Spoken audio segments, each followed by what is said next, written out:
In this lecture, we will talk about the example here. Draw the graph of equation, and we were asked, does the equation define a function? We need to find out the domain and range if this equation defines a function. Okay, now, if the equation is given in this way, we probably have no idea how does the graph look like. Okay, so we want somehow to change this one into the form we are familiar with. So we do is we may need to find the standard form. So we do square both sides.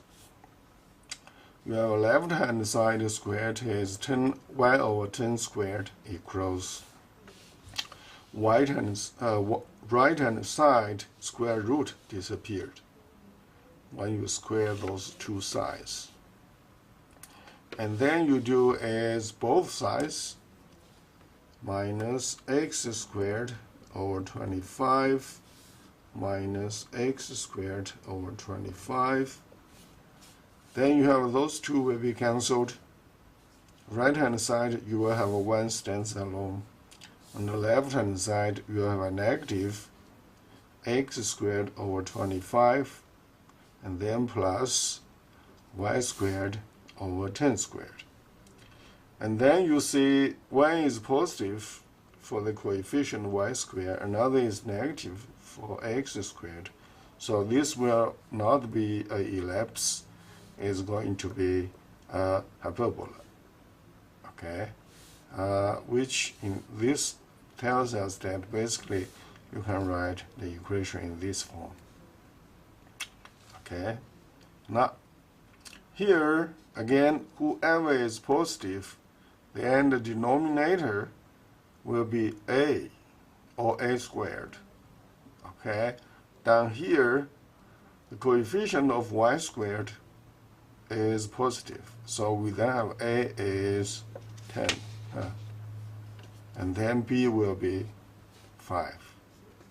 Okay, again this is different for ellipse. Ellipse is that whoever is bigger, because both are positive in ellipse, whoever is bigger, whoever is a. Here is different. Here whoever is positive downstairs will be the a. And then here again, c squared is the biggest in hyperbola. So that will be c squared equals a squared plus b squared. Okay, so it's basically, you add those two together. That's 100 plus 25. 5 squared is 25. Now, and then you then have 125 is for c squared. C, you choose the square root. 125 is actually 5 cubed. Okay, you choose the square root. 1 5 can be out. Another 5 stays in the radical sign. All right, now keep going. We have a C. Actually, you know, we probably may not really need a C here. But, you know, since this is a hyperbola, we just need to find out ABC. Now, from this expression, one can see radical something is always positive. Okay, this one is always positive.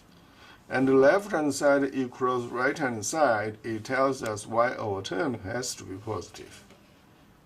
Okay, if y over 10 has to be positive, you see down here, y over 10 equals this radical expression. If both sides multiplied by 10, you cancel this 10 with this 10. Left-hand side, it has y stands alone. Right-hand side is a positive number. So y is always positive. Okay? Yeah. So here that it tells us that the graph of this hyperbola, you just need to choose the top part.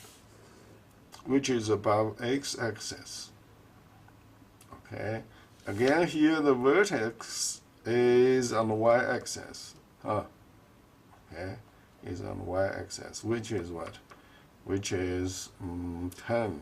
Okay, because here is A. A tells you the vertex.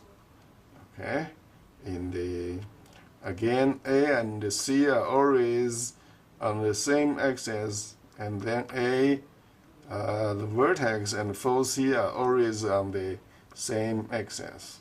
So here 10 basically tells us one of the two vertices, okay, which is 0, 10. Alright, so you may do the calculation down here also. Is you let x be 0, you plug in either here or here is fine. You see, you may plug in here, and then you have a 0 squared divided by 25 gives you 0. 1 plus 0 is 0. So 10 times radical 1 is 10.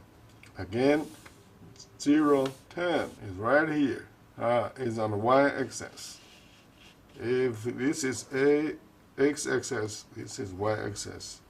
And 0, 5, and then here will be 10. So let me highlight it. That will be 5 here, 0 here. Okay, I may put negative 5 here and positive 5 here. Okay, but then you may do is that you let x can be positive, negative. Okay, so you put positive 5 here, you get positive 5 squared. You put negative 5 here, you also get negative 5 squared. Again, 5 squared is 25 divided by 25, you have a 1. So 1 plus 1 is 2. And then 10 was outside. So basically this expression end up with 10 radical 2. 10 radical 2 is 10 times radical 2, which is 14.14. Okay, so you know roughly it's like 14 something. So x equals positive negative 5, and then you then have a y is like 14.1 something. It's very tall, this one. So you have a 1, 2, 3 points. Basically you can just sketch it. Okay, and then here it tells us again x can be positive, negative. So the domain will be from negative infinity to positive infinity, and the range is not from 0 to infinity, it starts from 10, Okay, from 10 going up. That's the range of y. Okay, is you let x be 0, you see you got y is 10. The rest of them are higher than 10. They're all going up. Now, this line actually passes the vertical line test. For vertical line test is that when you draw a vertical line, it has at most one intersection with the curve. So here it basically says that this equation actually defines a function. So the answer right here is that it defines a function since it passes the vertical line test. Okay? So please review this lecture. I'll see you next time.